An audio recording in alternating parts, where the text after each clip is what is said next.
As I stood at the threshold of Emma's weaving room, a soft hum of conversation enveloped me like a warm blanket on a winter's evening. The flickering candlelight danced across the assembled faces, casting shadows that seemed to move and twist in the fire's gentle caress. Every Wednesday, this place became our shared sanctuary, where stories were spun and gifts exchanged under the watchful eye of Emma's skilled hands. As I sat in the dimly lit room, the flickering flames cast an eerie glow on my face, making me feel like a spectre of myself. The air was heavy with the scent of old books and wood polish, remnants of Emma's late-night crafting sessions. My gaze drifted to the wooden loom in the corner, where I'd seen her weave the intricate patterns that night. A shiver ran down my spine as I wondered if she'd been watching me from beyond the veil of death. The days blended together, a haze of mundane routines and familiar rituals.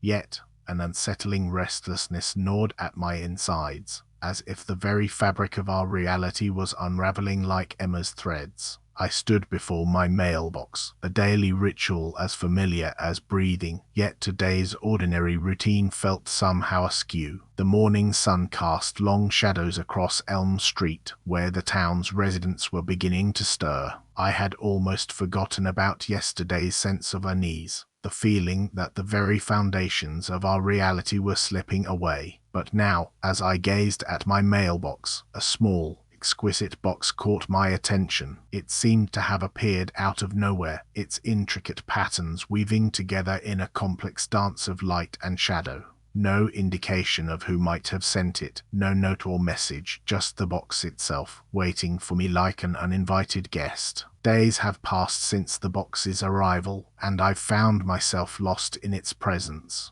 More threads keep arriving, each one perfectly matched to the original. It's as if the fabric is growing, spreading its intricate patterns across my mind like a slow-moving stain. The silence between deliveries is oppressive, punctuated only by the soft rustle of cloth against itself. Sometimes I catch glimpses of myself in the folds, like a figure reflected in rippling water. When I look away, the image remains, haunting me with its proximity. I feel an otherworldly connection to this fabric, as if it's calling to me, whispering secrets only I can hear. She approaches me, her eyes burning with an unyielding focus, as if she's been searching for something or someone within these walls. The air around her seems to vibrate with a quiet tension, like the whisper of distant strings being plucked. Her fingers close around my wrist, guiding me towards the small room behind her, its door a simple wooden thing that blends seamlessly into the surrounding space.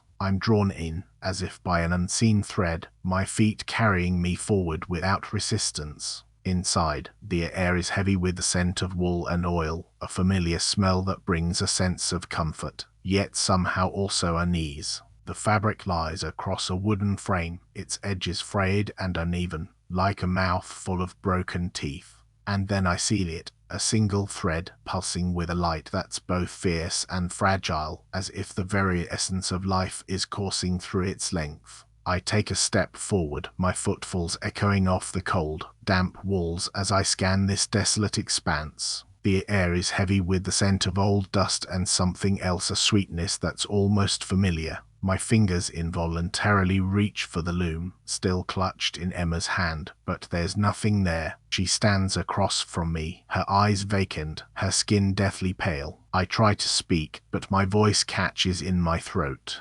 Her gaze holds mine, and I'm certain I see a flicker of something longing or desperation before it's extinguished once more. The threads on the loom seem to quiver, as if they're alive, waiting for me to follow them into this void. Every step I take draws me further from the faint hum of Ashwood's life. I'm left with only my own heartbeats and the weight of Emma's stillness, her silence a constant reminder that I'm no longer certain who I am or where I belong. In the depths of my mind, a singular thought crystallizes, like dew on a spider's web. I am the axis around which everything revolves. The threads that once bound me to Emma's life now bind me to this vast expanse. The sensation is both exhilarating and suffocating, as if the very fabric of existence has been rewoven to accommodate my presence. I strain to recall the contours of Ashwood, to discern the landmarks that once marked its boundaries, but they've dissolved into a haze, leaving only an endless, featureless plain. A creeping sense of unease seeps into my marrow, as if the darkness itself is watching me, waiting for me to tremble or falter.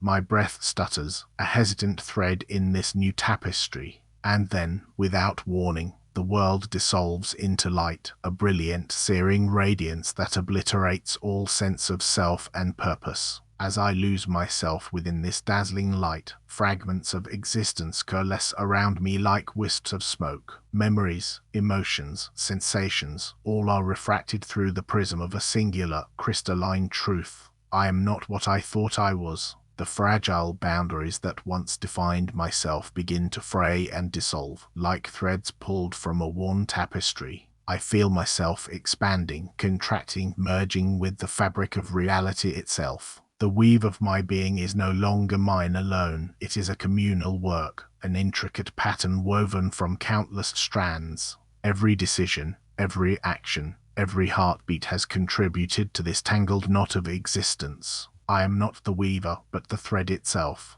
interlaced with every other strand of Ashwood's narrative. The townspeople, once strangers and acquaintances, now blend into a kaleidoscope of faces, their stories, mine, their dreams, my own. I am the culmination of every choice, every regret, every hope that has ever pulsed through this place. In this radiant, all-consuming light, I see the past, present, and future converging into an eternal now. Time loses meaning as I become the sum total of Ashwood's collective experiences, a synthesis of joy and sorrow, of love and loss. The world shrinks to a single point, my own singular consciousness, merged with that of every other inhabitant. I am the nexus, the fulcrum around which existence pivots. And in this understanding, I am shattered. Thank you for listening. If this story found you in the dark, subscribe and turn on notifications. A new tale waits every night.